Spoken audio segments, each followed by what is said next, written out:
Everybody here? Okay, ready to go, Peter? Good. Good afternoon, everyone, and welcome to our special council meeting of Wednesday, August 12th, 2026. I'll now call the meeting to order and acknowledge that we are in Mi'kma'ki, the ancestral and unceded territory of the Mi'kmaq people. Item 2.1 is approval of the agenda for today. The recommended motion is that the agenda be approved as presented. Are there any changes or additions to the agenda, Mr. Herrick? There are not, Your Worship. Okay, so We just want, no, there are not. We're good. Okay, I guess we're good. So if somebody would like to make the motion, moved by Councillor Lee, seconded by Councillor Fromm. We're all in favor of the motion, signify by saying aye. Aye. Contrary minded, motion is carried. Thank you very much. Item 2.2, I will direct your attention to the Municipal Conflict of Interest Act. And 2.3, public hearings that are scheduled for today. The first one is 2.3.1, public hearing bylaw to amend the LUB 26-08. Thank you very much. Yeah. I will do that before we're done, for sure.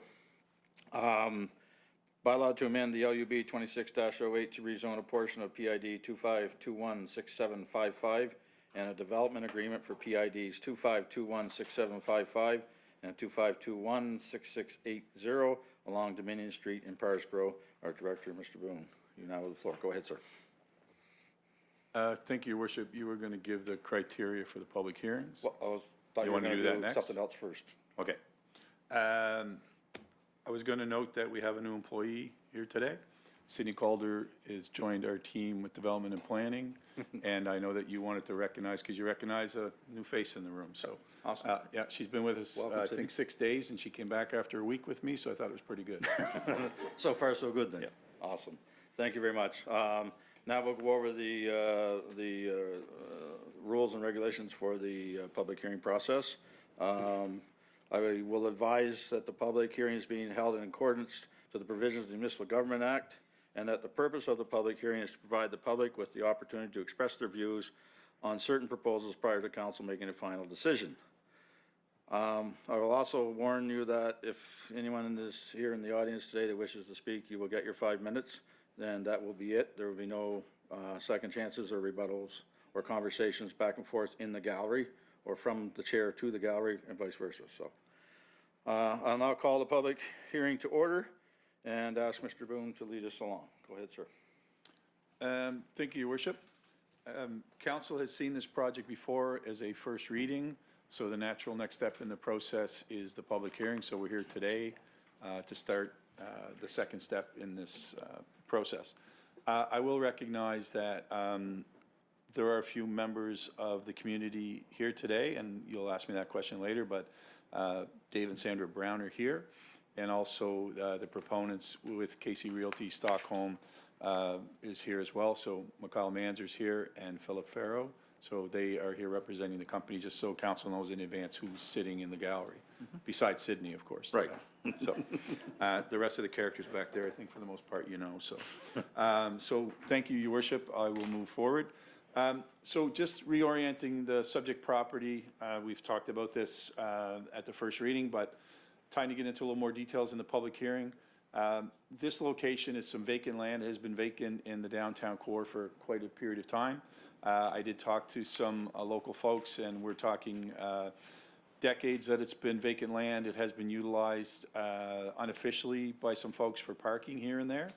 But officially, property is under the ownership of KC Realty, the applicant here forward.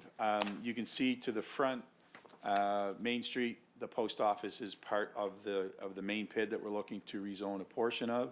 So if you look to the upper left there photo, you can kind of see the roof line of the post office.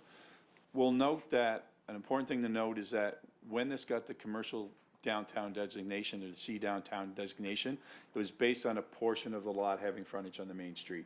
So in most cases, we would have probably looked at use. We dug in a little deeper on how we would zone these properties, and the rear property would have most likely had a commercial mixed zone as we're proposing. So I think it's just kind of important to note that in the context of how this may be looked at, or how it would be looked at in our current plan review. So a portion of the PID is what we're rezoning. You'll see a zoning map here that will be very clear where that line is. It's downtown commercial as we speak now, and we want to look at, one of the PIDs for the development agreement is fully zoned, mixed use or C-mix, and that's the lot that's at the corner of James and Dominion. And it's proposed to go all to a mixed-use zone, the portion that would be part of the development. And the purpose is for two multi-unit residential buildings. So this is a site plan. As I should mention for folks that might be following online, the report starts on page 5 of the council package, but the site plan specifically that I have up here is on page 10 of your reports if you want to be able to see it a little clearer in your packages. I'm not going to go through the details on what is on each floor, but that is in the report and it is on the presentation so folks can see that clearly. Each building has a mix of bachelor, 1-bedroom and 2-bedroom units. We're looking at the number of parking stalls, which is 20 in total, 15 for the residential uses and 5 for the existing Canada Post parking. I will note that on that site plan that the requirement for parking is actually limited in the zone, in the CMIX zone. And what we're doing is working on a balance here with the developer because we're not anticipating every one of these residents in the new apartments to have a vehicle. And this is actually exceeding what would be required for parking on the development. A few things I want to note is that this site plan, and probably was a little bit of frustration for the developers, we kept working through different versions of this. They were very cooperative, working through with their designers to make some changes. We were being respectful of existing uses around it. We were very much aware of the restaurant to the upper part of the site plan or to the north on the plan, and just trying to work through getting all the components and the elements that we needed within the development agreement and the site plan layout. One thing you will notice in the version of the site plan that is in your package under the development agreement, there's a slight change on where this site plan is accurate to where the dumpsters and the recycling bins would go. We actually have moved those down from what's in the DA because it allows access straight in for the trucks that would access it. So to create less conflict with the trucks that would be picking up recycling, composting, et cetera, we've done a slight adjustment on where those dumpsters are. So I just want to note that to council. There would be a little discrepancy on the site plan between the two documents, but this is what we're presenting forward here at the public hearing. There's a number of spaces that would be landscaped or turned into green space, create buffers from the street, from the adjacent property to the top, which is where the restaurant is. The corner lot is fully owned by the developer, but we're looking at that to be all parking in this development. There's a couple of reasons for that. It consolidates the parking close to the second building, but it also allows us to get both the buildings on the overall development because there's several old service lines, sewer lines that cut through these properties. They've been there since 1967, so that's the reason that the buildings are close together and that the parking is on that corner. It also keeps the corner open for visibility other than cars that would be parked or lower scale. It takes the scale of the buildings away from the corner as well. These are concept elevations. They're done in black and white for now. Gives you a bit of a flavor of how the building would be set up with the 3 stories. But the next slide, Peter, might be a little bit more helpful. This kind of shows it's not the finished product for our scale because they're going to be a little bigger, but this is what Stockholm, which is Casey's company that's developing the modular approach. This is actually a project that is built in downtown Amherst. It looks very clean, very sharp in how the design is done. And just to give you a flavor of that, just understanding these are going to be 3-story buildings and they're going to be a little bit longer, but I wanted folks to see what it looks like in reality. It's a little hard to tell from the concept drawing sometimes, so I think this was important for us, and we had seen this development in advance.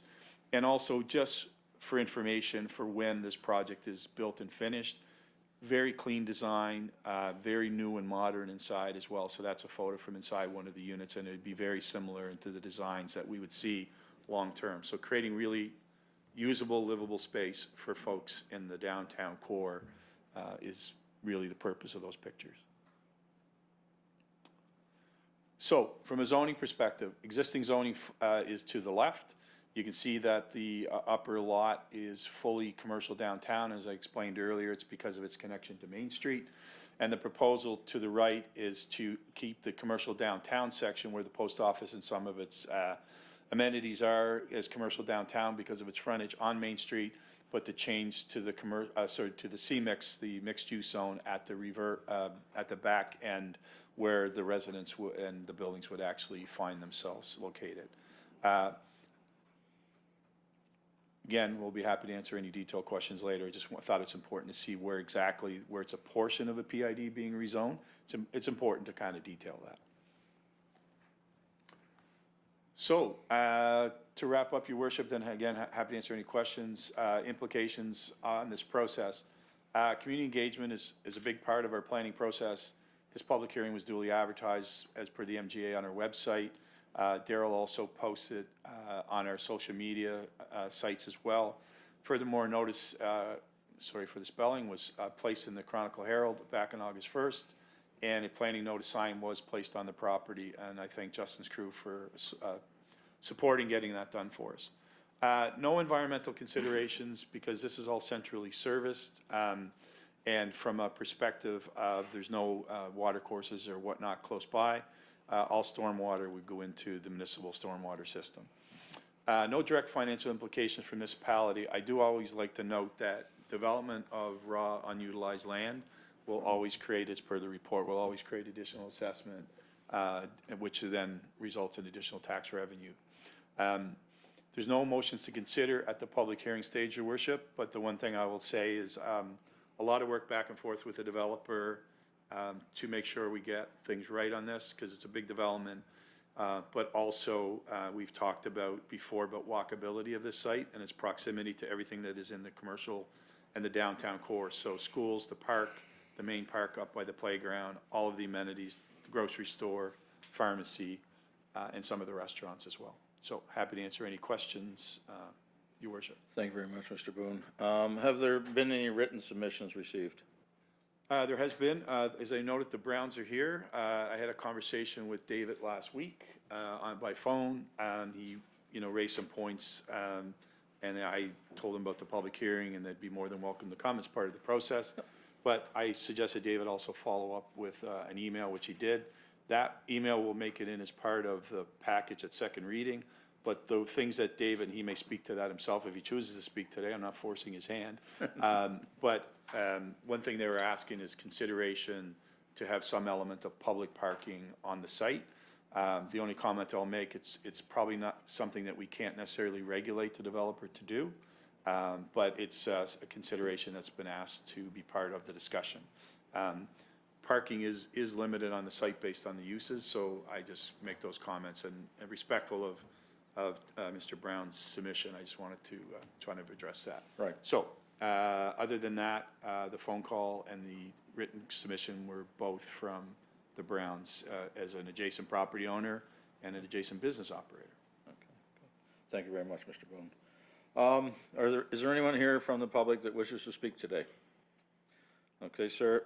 Before I bring you forward, I will ask you that when you come down, you can state your name for the record, and remind you once you start, you have 5 minutes. Mr. Harrod or Mr. McCracken will set a timer, and that will be the end of the speaking part for you. And other than any points of clarification that might come up while you're speaking, I will address those as they come up, should they do so. So, come ahead, sir.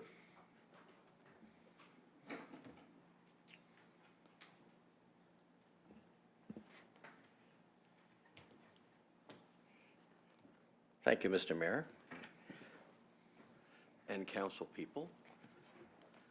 First thing I want to do is correct the record. My wife's surname is Schwinghammer, not Brown. And I am David Brown. I own and operate High Tide Takeout, which is just adjacent, as Glenn mentioned, to the proposed property that's going to be developed. And I have some prepared remarks I just wanted to read. Go ahead, sir. When considering any new development, council serves the community well when impacts on current residents are considered. This particular project location has been used for many years by existing residents as a convenient, safe, and well-maintained parking area. We recommend some general parking be considered and allocated by the developer. The proposed building plans do indicate assigned space for the post office and future residents. This site is not only used by our customers and for related deliveries, it is primarily used by those visiting local residents in the neighborhood, in particular by visitors at the existing apartment complex which fronts on our main street. We believe it necessary that the developer recognize the continuing need for limited public parking. Modular assembly and off-site construction will significantly reduce impact on the immediate area and has lessened many of our original concerns. However, modular type construction is often utilitarian. Parsboro is renowned for its beautiful historic buildings. Our vintage location, for example, erected in 1908, not only operates as a takeout restaurant, it's also a well-known downtown landmark, serving many functions over the decades in the life of our community. Having a 3-story apartment building in such close proximity will obviously detract from the ambiance of the property. Our site includes a small memorial park on Main Street, much green space, and several tables enjoyed by tourists and residents alike. Failing the allocation of limited public parking, we request a suitably styled fence be erected between our 2 buildings, allowing residential access.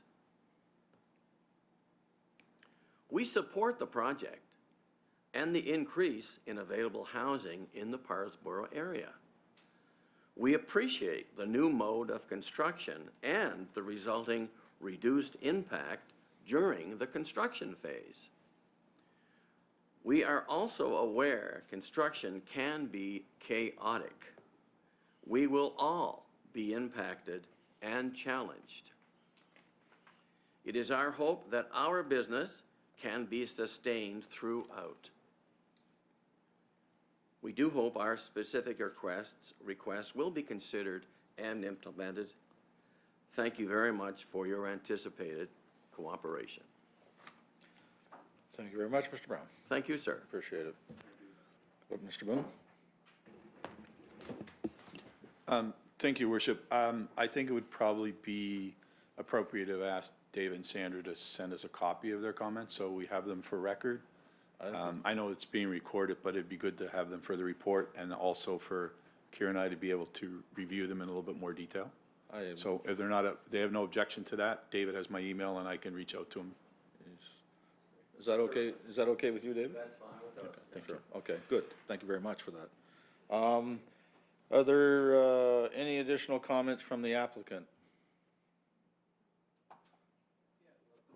Well, same thing for you, sir. Come on down, identify yourself, and you have your 5 minutes of fame. He's already famous. Yeah. Hi there. My name is Mikhail Mansour. I'm the president of Casey Realty in Stockholm Limited. We're very excited about this project, and we really work closely with the county in order to facilitate it and kind of work with the existing infrastructure. The layout of the property was largely determined based on the sewer lines coming off Dominion Street onto the main street, so we kind of had to rejig the buildings based on that, and hopefully the sewer lines are accurately depicted. And we're pleased. I bought that property from the Sargents, and we're cutting off the post office, and they'll have 5 parking spots for the post office. It's a neat building. We're building it here in Amherst in our factory, and we will ship them down to Parsboro and then use a crane in order to stack them. And it'll be 21 nice units, and they're not, it's a market rate housing, but they're low price, so you can rent a bachelor unit for $1,000 and a 1-bedroom for $1,200, and then the 2-bedroom for $1,450. And depending on when that project happens, the price may be subject to change, but that's what we rented our first projects for, and our next ones we plan to as well.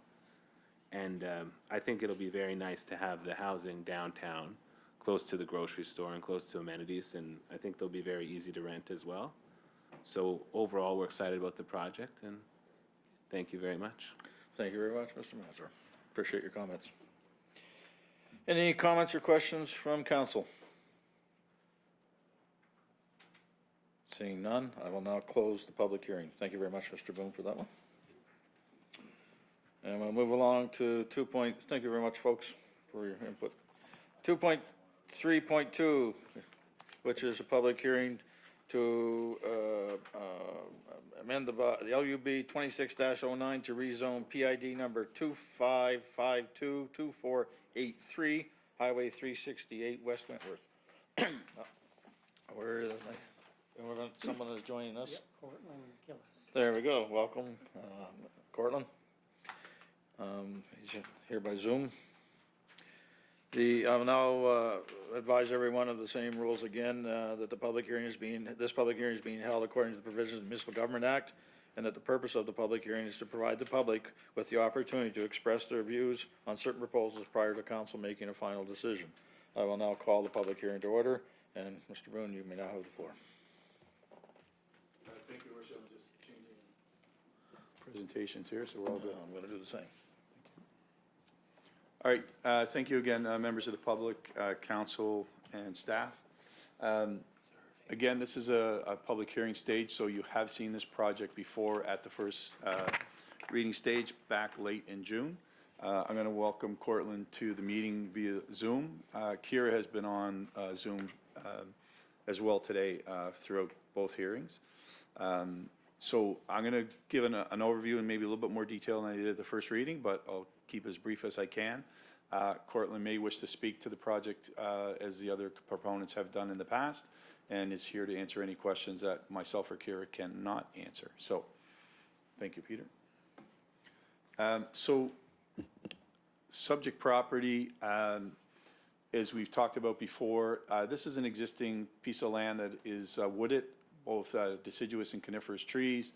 It's close to the ski and bike Wentworth areas and various hiking trails, and it's bound on the outside upper part of that plan. You can see, or air photo, I should say, the lot follows Drennan Brook, so that's why you have the little squiggly property line, because the boundary of the brook is the boundary of the property. So this is an area that we see as good value in creating these potential commercial recreation outdoor sites.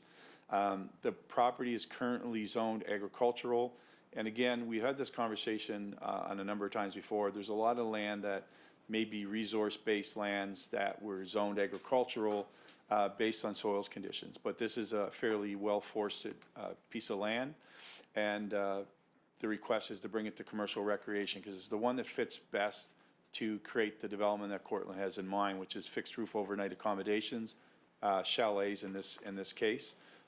It's a fairly rural area. There are some farms and some other rural homes not far away, but from a perspective of review by staff, we think it's an appropriate request and use of the site, Your Worship. Excuse me. This is a concept plan that we have in your report. The overall report starts on page 31, and the site plan, if you want to look in more detail, it's fairly clear on the screen, but it's at page 36 of your report. This is concept only, so it'll be fleshed out a little bit more when we get into building and development permit stage. But initially, this is the layout which would be developed, and Cortland can maybe speak to that a little bit more. It's going to be developed within the natural habitat of the site. So the idea is to create this within the natural environment and utilize the natural features of there, obviously the brooks and the treed area, and looking at as little impact on the site other than the services, the driveways and roads to get in, and the pad sites again for the buildings themselves. Again, this has been reviewed initially from the designer as far as septic systems go, and you can see on the plan where the septic fields would go, and these would be utilizing what they call cluster systems. So they're looking at creating some communal gathering spaces and a sauna for all renters and users to be able to take advantage of. They see this as a phased development over time. I mentioned the water course as part of our existing land use bylaw. There is a requirement of a water course buffer that's standard in our LUB. So that would create in this case, it's not an enhanced area for the buffer, your worship, but it would require the minimum 15 meters, or we round it off to 50-foot buffer from there. It's low density, and the design is to maintain the natural environment, as I said. It may change over time, but the developer, Mr. Gillis, his initial plan is to build these on piles, so there's even less impact on the ground and allows for natural flow of stormwater, whatnot, throughout. So from a zoning map perspective, this is predominantly an area of AG zone. We do have a considerable amount of AG land throughout the municipality, so we often will mention when we're doing these zoning changes where it's not presently farmed and utilized for agricultural purposes. We have a significant amount of land within the municipality, so this change does not undermine. It's a very small percentage change to our overall AG lands, but the plan would be to rezone the whole parcel as shown on the map. So to the left, existing under the AG, and to the right, following the course of the two water courses, or the coastline, or the coastal, sorry, not coast, the ordinary high water mark. I've been reading some coastal stuff lately, so your worship, so I apologize for that. It's along the natural of those two brooks, and those natural edges of those that create that zone. So, going to be happy to answer any particular questions, but community engagement, similar to what we do with all of our files. This was given public advertising in accordance with the MGA. A notice was placed in the municipal website. We did circulated in the local paper with the Herald, but we did a double ad for both the previous public hearing and this. That allows us to do one ad and also helps save costs to the applicants. And a planning notice was placed on the property. I actually have a picture of that, but I didn't slide it in here, but I do have proof that it is on site. From an environmental point of view, I mentioned already that it runs along Drennan Brook, and the smaller brook to the right side of the doesn't, I believe, have a name, but both would be required to meet that 15-meter setback, as I mentioned. The cabins will be on cluster septic system, as I noted in the overview of the site plan. All of that's approved by the Department of Environment and Climate Change, and the designs have already been preliminarily done by the engineers with Baxter Engineering. Strong consideration for the environment, as I noted, trying to develop it within the natural elements that are already on site, and that was what would make the development more attractive to Cortland's potential clients that he's looking to establish and to attract to the site. No direct financial implications, obviously, to the municipality, but once the development is complete, the property will be reassessed and assigned a new tax rate based on the use, so going from probably AG or resource lands with either no tax revenue or minimal to being established as a short-term rental site, so that would accommodate the traveling public and support different taxation, but also help stimulate the local economy and some of the things that Eileen and I have talked about, and Peter and Eileen are working on with regards to economic development, especially in the tourism sector. So no motions at this time, your worship, but happy to answer any questions to yourself or council. Thank you very much, Mr. Boone. Were there any written submissions received on this? I have seen none. I can ask Kira to confirm as well, but I did check with her earlier today. None that I'm aware of, and can leave it at that, but happy to answer any particular questions. Thank you very much. Are there any members of the public here today that wish to speak to this? I don't see any. Does the proponent wish to speak to this today? Can he hear me? Yep. Waiting. Sorry, I'm the proponent, right? Yes. That would be you, sir. Yeah, sorry, I didn't know all the terminology. Thank Go. you. Thank you, Mayor and Council. I think Glenn summed this up pretty nicely, but I'm happy to answer any questions. Thank you very much. Any questions or comments from council? Seeing none, I will now close the public hearing. Thank you very much, everyone. Now, we're going to move along to, thank you, Mr. Boone. Now, back to you for a second. Do we have to follow this one? Yep. The next one? Because it doesn't say public hearing on the start of the, No, but it goes without saying? Okay. Yep. So 2.3.3 is public hearing for demolition or dangerous or on-site premises regarding the demolition order for 126 North Street, Spring Hill. will be led by Director Alan Cole on this one, and I will now call the public hearing to order and ask Mr. Cole to, for property identification, background information, and recommendations. Go ahead, sir. Thank you, Your Worship. As a preliminary matter, Your Worship, it occurred to me today that for all of the demolition hearings that we've done before, I've never properly explained to council what the requirements are under the Municipal Government Act. So I thought it's probably wise to take a minute or two just to review the legislative criteria with council. I'm all ears, Mr. Cole. Section 3 of the Municipal Government Act, Your Worship, is the definition section, and subsection R sets out the definition of dangerous or unsightly premises.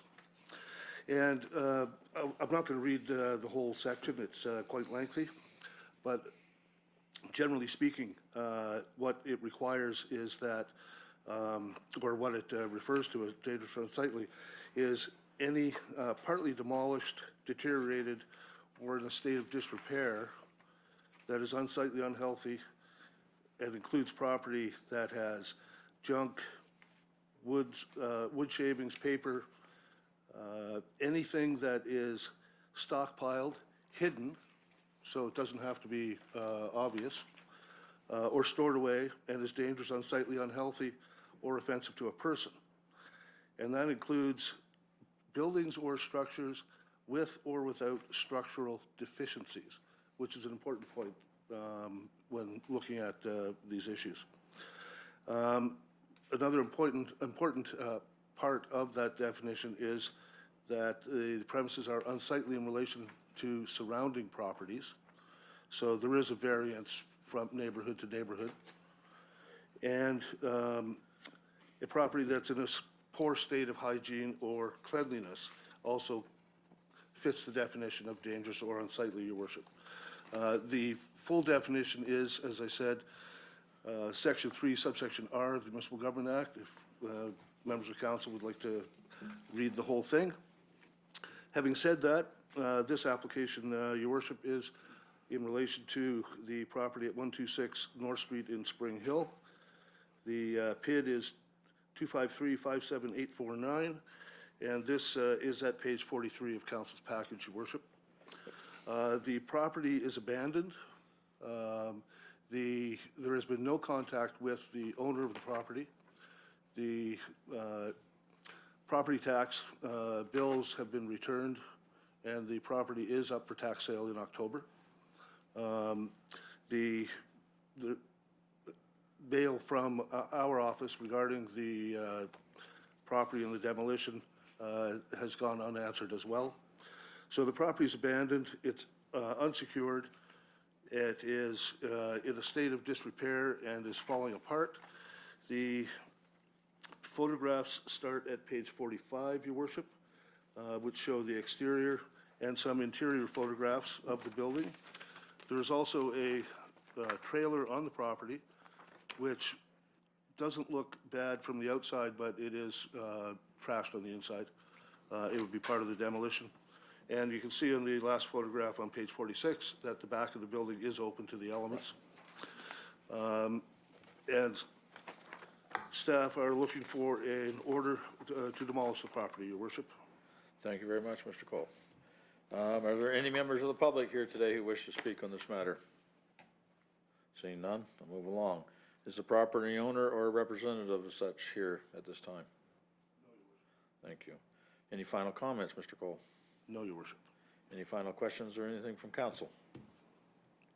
Seeing none, I'll now close the hearing. The recommended motion is the council issue a demolition order for 126 North Street, Spring Hill, Nova Scotia. Moved by Councilor McCormick, seconded by Deputy Mayor Gould. Any comments or questions from council? Seeing none, call for the vote. All those in favor of the motion signify by saying aye. Aye. Contrary minded? Hearing none, the motion is carried. Thank you very much, Mr. Cole. 2.3.4, demolition order for 345 Lower Cove Road. I'll now call the public hearing on this to order and ask you, Mr. Cole, to, go ahead. Thank you very much. Councillor Lee is declaring a conflict. I'll wait for her to remove herself to the gallery.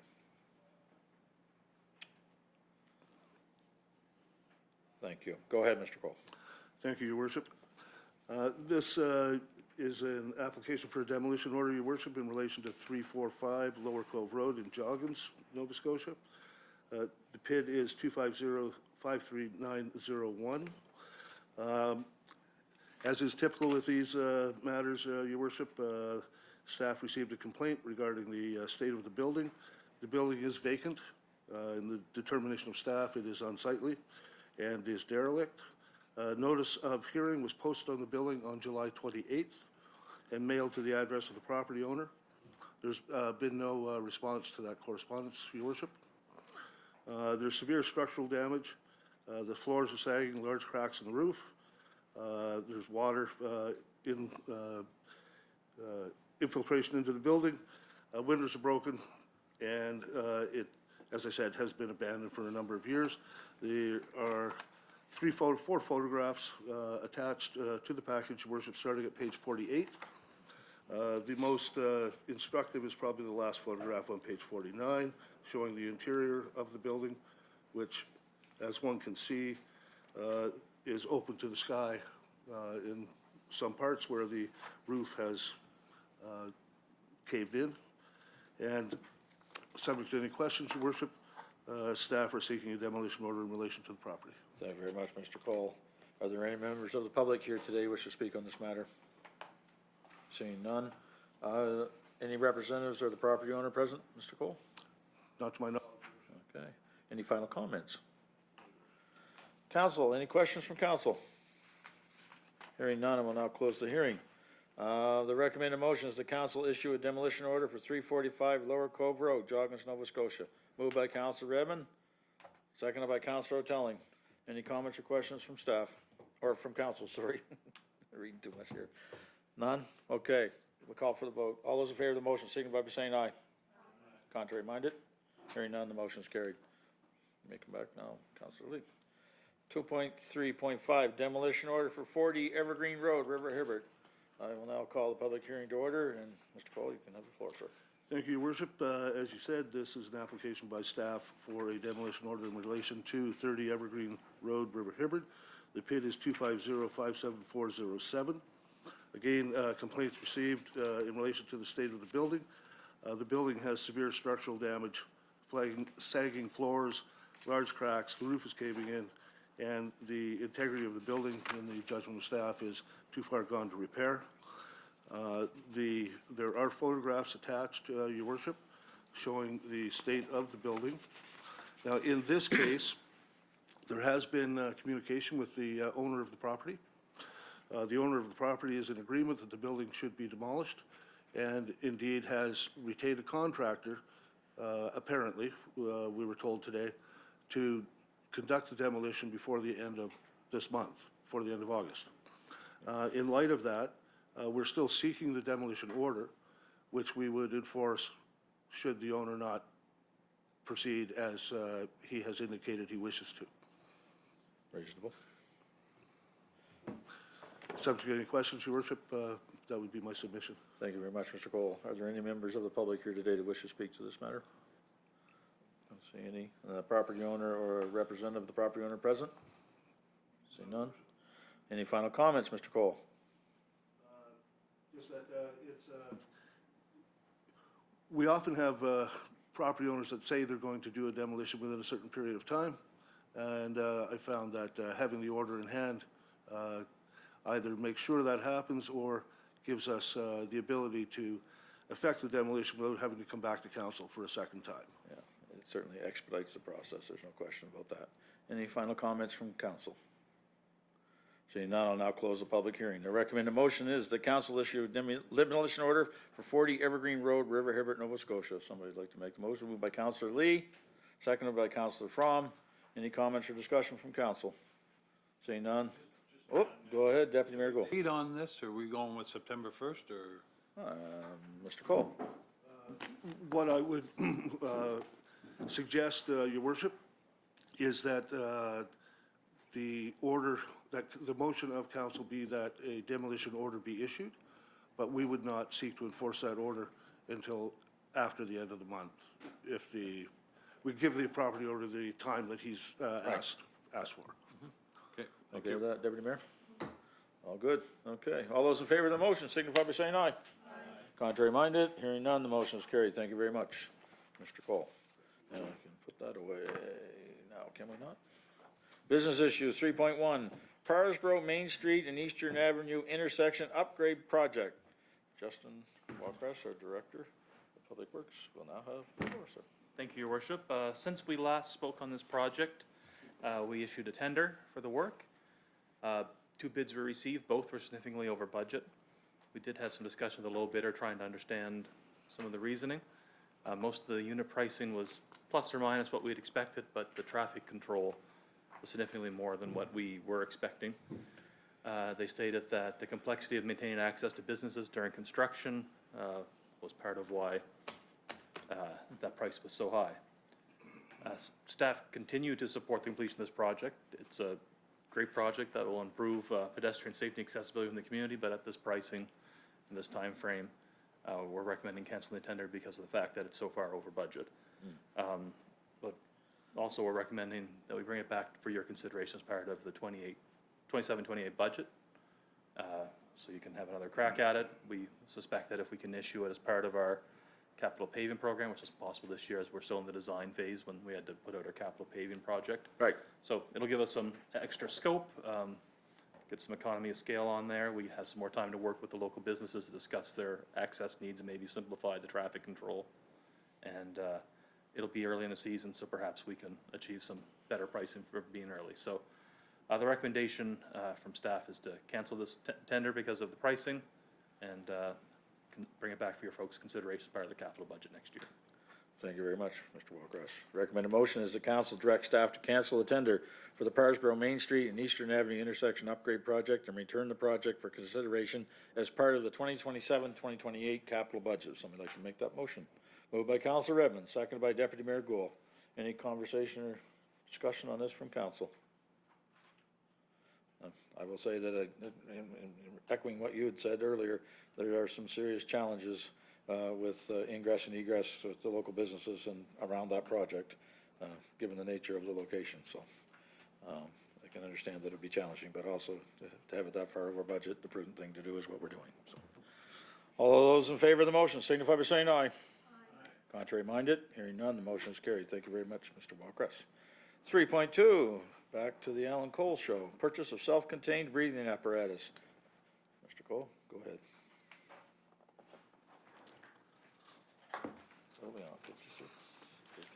Thank you, Your Worship. As part of the approved capital budget for this fiscal year, Council approved a capital budget of, I'm on the wrong page, sorry, Your Worship. Well, I'll give you a minute to get your story straight. I was on Director Walkress's presentation.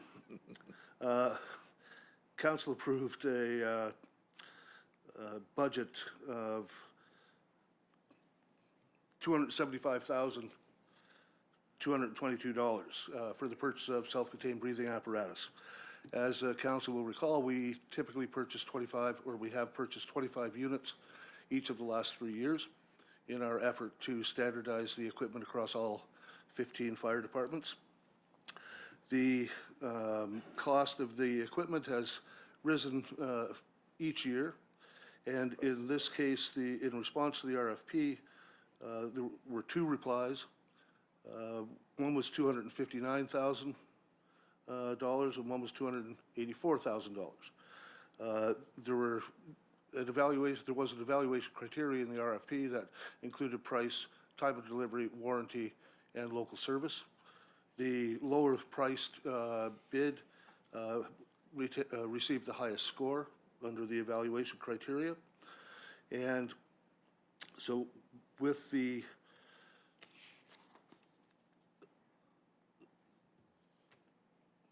not counting non-recoverable HST, the 25 sets of SCBA would be $259,875.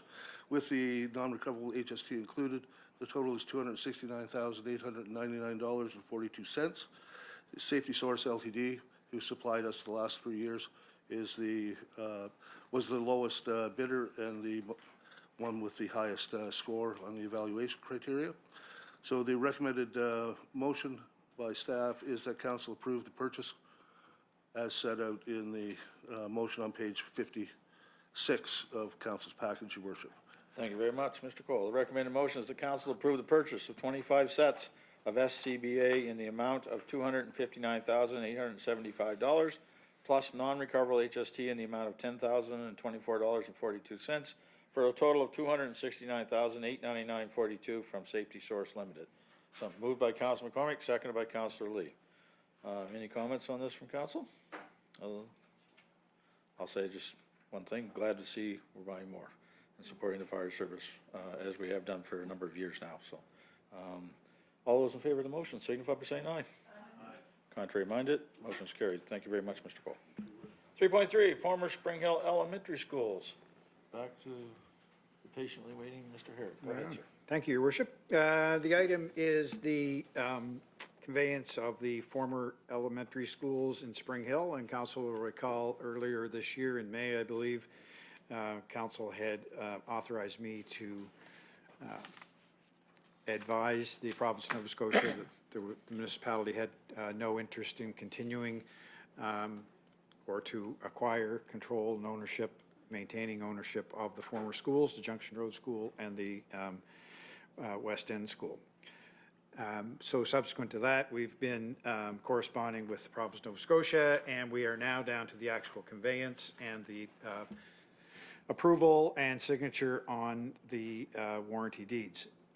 Just before I get to the motion, these schools are so old that 60 years ago next month, I started elementary school at the West End Elementary School. So that is that's how old I am and they are. The recommendation, your worship, is the council approve the conveyance of the former Junction Road Elementary School, PID 25230707 in Spring Hill, and the former West End Memorial School, two PIDs there, 25237819 and 25237801 McGee Street, to His Majesty the King in right of the province of Nova Scotia as represented by the Minister of Public Works, and authorize the mayor and CAO to execute the warranty deeds to give effect to the conveyance, your worship. Thank you very much, Mr. Herrick. You've heard the motion. Sorry, backwards here. I was going to say something on that for a second. Councillor Lockhart and you shared lunch the first day of school together, did you not? We did start school together, yes we did. Okay, if someone would like to be so kind as to make the motion. Moved by Councillor McCormick, seconded by Councillor Redmond. Any comments or discussion on this? I have a comment, but no more old stories, right? Okay. All those in favor of the motion signify by saying aye. Aye. Contrary minded? Hearing none, the motion is carried. Thank you very much, Mr. Hurt. Thank you. Subdivisions 3.4, subdivisions streets agreements. Your worship, Yes. thank you very much. This is a late addition, and thank you to council for their patience in considering this late addition to the agenda. The item is the subdivision streets agreement, and I'm presenting the agreement for council's consideration today. The municipality has been a party to a similar agreement for the past 3 years, as have many rural municipalities, but the municipality has not participated in the program. The J-Class paving program is one where the province and the municipality agree to cost share on a 50-50 basis paving of provincially owned roads. Really for that reason, the municipality has declined to be involved for the past few years. But entering into this agreement today enables the municipality to participate in the program for the next 3 years, should it decide it wants to do so, or should circumstances change. By not agreeing to the agreement today, the council and the municipality will be precluded from participating for the next 3 years. Approving and signing this agreement does not impose any obligation on the municipality unless it has forwarded a list of candidate J-Class roads to the province, and those roads have been specifically agreed to by the province. The recommendation is there for you, your worship, and that the council approve the cost sharing agreement on the paving of subdivision J-Class streets and authorize the mayor and CAO to execute the agreement. Thank you. Thank you very much. So you've heard the recommended motion. Somebody be so kind to make it. Moved by Deputy Mayor Gould, seconded by Councilor Fromm. Any comments or discussion on this? Seeing none, all those in favor of the motion signify by saying aye. Contrary minded? Hearing none, the motion is moved. Thank you very much, Mr. Harrod. Before we end today's meeting, I just want to bring to the public's attention that Councilor Strong was not with us today. Her partner passed away earlier this week, Robert Berry, a lifelong resident advocate, a great community volunteer, member of the fire department for a long, long time. And on behalf of council and myself and our respective families, we want to offer our condolences to Marshall and her family at this time. So thank you very much. Motion to adjourn, please. Moved by Deputy Mayor Gould. We are now adjourned. Thank you very much.